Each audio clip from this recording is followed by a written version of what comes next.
Hello દર્શકો, જય શ્રી કૃષ્ણ, સુપ્રભાત.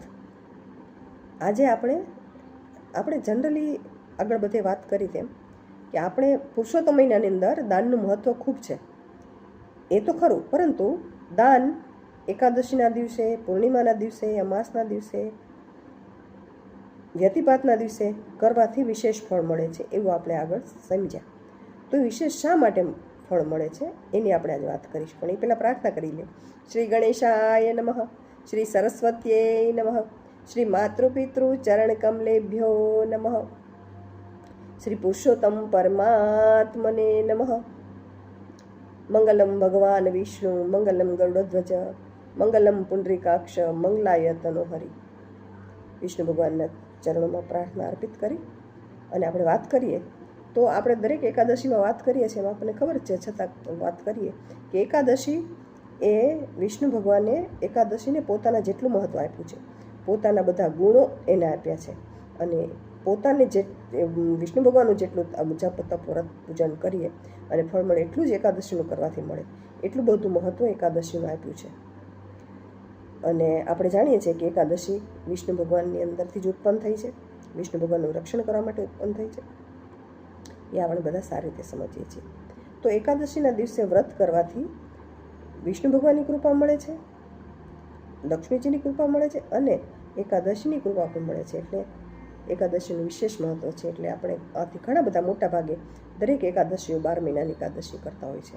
એ ખાલી એક એકાદશીનું એટલું બધું ફળ મળતું હોય છે. તો આ તો પુરુષોત્તમ મહિનાની એકાદશી છે, તો એમાં આપણે જે કંઈ કરીએ, વ્રત તપ જપ દાન પુણ્ય, તો એનું તો 1000 ગણું ફળ મળે છે. એટલે આ રીતે એકાદશી અહીં વિશેષ બને છે. બીજી આપણે વાત કરતા હતા કે દાન પુણ્ય પૂર્ણિમાના દિવસે અથવા અમાસના દિવસે કરવાથી એનું ઉત્તમ ફળ મળે છે. તો અમાસ અને પૂર્ણિમા બંને તિથિ વિશેષ કેવી રીતે છે? તો ચંદ્રમાને કારણે આ બંને તિથિઓ વિશેષ બને છે.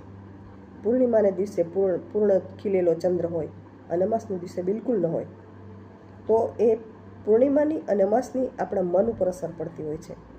પૂર્ણિમાના દિવસે આપણું મન થોડુંક ચંચળ રહેતું હોય છે, સતત વિચારો આવતા હોય છે. તો એ સમયે આપણે કોઈ દાન પુણ્ય કરીએ, વ્રત તપ કરીએ, પૂજાપાઠ કરીએ તો આપણું મન શાંત રહે છે, ભક્તિમાં ચિત્ત એકાગ્ર રહે છે. એટલે તે દિવસે કરવાનું મહત્ત્વ બતાવ્યું છે કે પૂર્ણિમાના દિવસે આપણે જો કંઈ દાન પુણ્ય કરીએ, કોઈને સીધું આપીએ કે કંઈ દેવદર્શને જઈએ, તીર્થમાં જઈએ તો એનું વિશેષ ફળ મળે છે. તો આવી જ રીતે અમાસની પણ વાત છે. અમાસમાં એમ કહેવાય છે કે અમાસ પિતૃઓને સમર્પિત છે. હવે અમાસ માટે એક સરસ સંસ્કૃત વાક્ય છે, અમાવસ્યા તિથિ પ્રોક્તા પિતૃ નામ અતિવલ્લભા. અમાવસ્યા પિતૃઓને અત્યંત પ્રિય તિથિ છે, અને અમાસના દિવસે આપણે જે કંઈ કરીએ એનું ફળ આપણને ઈશ્વર તો આપે જ છે, અને સાથે સાથે એ બધાથી આપણા પિતૃઓ પણ એટલા બધા પ્રસન્ન થાય છે અને આપણી ઉપર અઢળક આશીર્વાદ વરસાવે છે. અમાસના દિવસે એમ કહેવાય કે આપણે જે કંઈ કરીએ ને એ ખરેખર સાચા અર્થમાં એનાથી આપણા મનનો અંધકાર દૂર થાય છે, આપણા અંતરનો અંધકાર દૂર થાય છે. અંતરના બારણા ખોલો, દયા નહીં, મંગલમ મંદિર ખોલો. તો આપણા અંતરના બારણા ખુલે છે, આપણું અંદરનું મંદિર ખુલીને અંદર બિરાજે ભગવાનનો આપણને અહેસાસ થાય છે.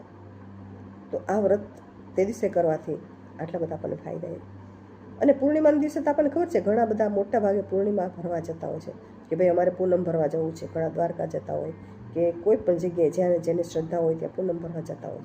એનું કારણ પણ આ છે કે પૂનમના દિવસે અને અમાસના દિવસે ભગવદ્ ભક્તિમાં, દાન પુણ્યમાં, સેવામાં, કીર્તનમાં એમાં મનને રોકાયેલું રાખવાનું. એટલે આપણે આપણો આત્મ દીવડો પણ પ્રગટાવી શકીએ, આપણા મનની અંદર ઉજાસ અજવાળું, એટલે કહેવાય ને કે ઊંડા અંધારેથી પ્રભુ પરમ તેજે તું લઈ જાય, એ પ્રાર્થના સાચા અર્થમાં ફલીભૂત થાય છે. તો છે ને આવી સરસ વાત. હવે બીજી આપણે એક વાત એવી પણ કરી હતી કે વ્યતિપાતના દિવસે દાન પુણ્ય કરવાથી એનું અનેક ગણું ફળ મળે છે. પણ એ કહી દો કે વ્યતિપાત એ કોઈ તિથિ નથી, એ યોગ છે. હવે યોગની ઉત્પત્તિ કેવી રીતે થઈ એની બધી વાત થોડીક વધારે થઈ જાય એટલે આપણે આવતીકાલે એની વાત કરીશું કે વ્યતિપાતની ઉત્પત્તિ કેવી રીતે થઈ, એ પવિત્ર યોગ કેવી રીતે બન્યો, એ બધી વાત આપણે કાલે કરીશું. ત્યાં સુધી આજની આપણે વાત જે છે દાનની, તો એ ફરી વાત યાદ કરીએ કે આપણે શુભ તિથિ, શુભ વાર, શુભ ચોઘડિયા અને બને તો સૂર્યાસ્ત અથવા સૂર્યોદયના સમયે દાન પુણ્ય કરીએ, એનું આપણને અનેક ગણું ફળ ઈશ્વર આપશે. તો હવે આપણે ભગવાન વિષ્ણુ ભગવાનને પ્રાર્થના કરી લઈએ અને આરતીની 2 પંક્તિ સાથે આજની વાત અહીં પૂર્ણ કરીશું. શુક્લાંબરધરમ વિષ્ણુમ શશિવર્ણમ ચતુર્ભુજમ પ્રસન્નવદનમ ધ્યાયેત સર્વવિઘ્નોપશાંતયે. ઉતારો આરતી પુરુષોત્તમ ઘરે આવ્યા, દ્રૌપદીના ચીર પૂર્યા, પાંડવોને પોતાના કીધા, અર્જુનનો રથ હાંક્યો રે. ઉતારો આરતી પુરુષોત્તમ ઘરે આવ્યા, ઝીણે ઝીણે ચોખલીએ ને મોતીડે વધાવ્યા રે. ઉતારો આરતી પુરુષોત્તમ ઘરે આવ્યા. બોલો પુરુષોત્તમ ભગવાનની જય, વિષ્ણુ ભગવાનની જય, શ્રી કૃષ્ણ ભગવાનની જય. ચાલો દર્શકો, આવતીકાલે આપણે વ્યતિપાતની વાત સાથે મળીશું. ત્યાં સુધી સૌને જય શ્રી કૃષ્ણ. આવજો.